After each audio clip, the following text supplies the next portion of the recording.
everyone. Microsoft has been making a lot of changes to Teams, renaming things, moving things, adding additional features. Today, we're going to look at the new Files tab, which is now called Shared. To get started, I've navigated to Microsoft Teams. I'm in my coaching demonstration team on the document management channel. This is going to be the same for any channel. This just happens to be where I have the most files in my fake user account. In the horizontal menu at the top of the screen, you now have a Shared tab instead of a Files tab. When you select Shared, you'll see two filters at the top, In Library and In Posts.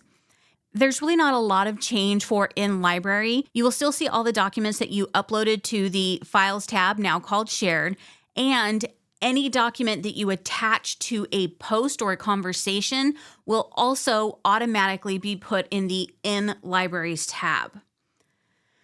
The biggest difference you'll notice is under In Posts. Once you click on that filter, there are three additional filters. Recents shows everything that was recently added. So we've got a couple files and a link.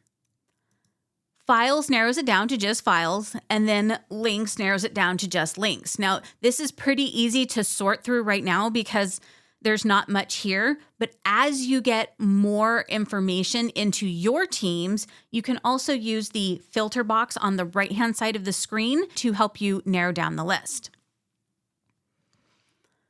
Now we're going to go back to the In Library tab, and there's one other thing that was added at around the same time as the renaming of the Shared tab, and that's this Forms option. At first, I thought it was like Forms in SharePoint where you can just add like survey questions and stuff, but this is a little bit different. When you have a form in Teams, what it's going to allow you to do is create a form so that people can submit documents to your team, even if they are not members of the team. So you would just click Create New Form, and then we're just going to give it a quick title. And it's always a good idea to add a description of what the form is about so people know exactly what you want. For example, in this case, I'm very specifically saying signed forms. By default, you will have a upload file question, which is mandatory. You'll notice in the customize section on the right of the dialog box that this is grayed out, so you can't remove the check mark. What you can do is you can change the name. So instead of it saying upload file, it can be a little more specific. You can add a description here and then decide what type of documents you are willing to accept on this form. So in this scenario, the two acceptable file types are Word and PDF. And then under maximum file size, it's already set to the biggest file that Teams can process through a form, but you can make the file size requirement smaller. It's important to know that there's currently a limitation that you can only upload one file at a time. Now, the next thing you can do is add additional questions, but I would be careful with this because every question you add creates a metadata column in the document library that is seen across the entire library and not just specific folders. However, in this case, we're going to click Add a New Field and then choose a choice column because I do need to know why people are updating their payroll records. Now, this could be something as simple as add new information, remove information, or modify information. Before you make the form available to the people within your organization, you can go to settings to make some simple modifications, such as notify me when a new submission is received.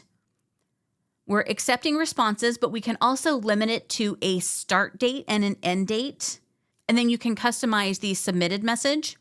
So in this example, I would put something like, thank you for submitting your updates. Our team will review and update your records within 48 business hours so that the people submitting the information to the team understand the timeline and sets a reasonable expectation. When you're ready, click Send Form, and this will generate a copy link that anybody within your organization can use to respond to this form and submit a file to your team without being a member of the team.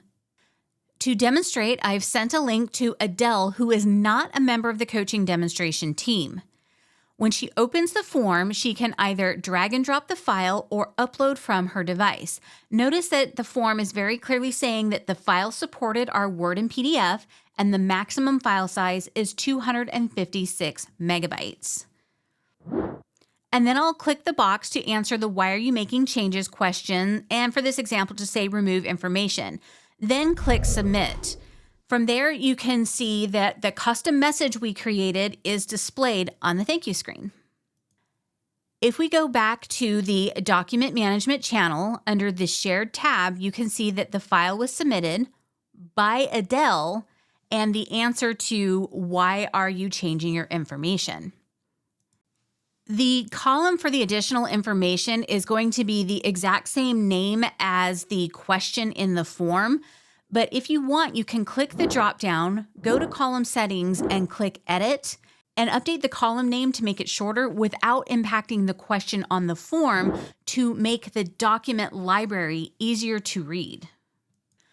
So there you go. On the Shared tab, you now have the in-library and in-post filter to help you find your documents and your links quicker. And you can have people submit information to the team, even when they don't belong to the team, by setting up a simple form.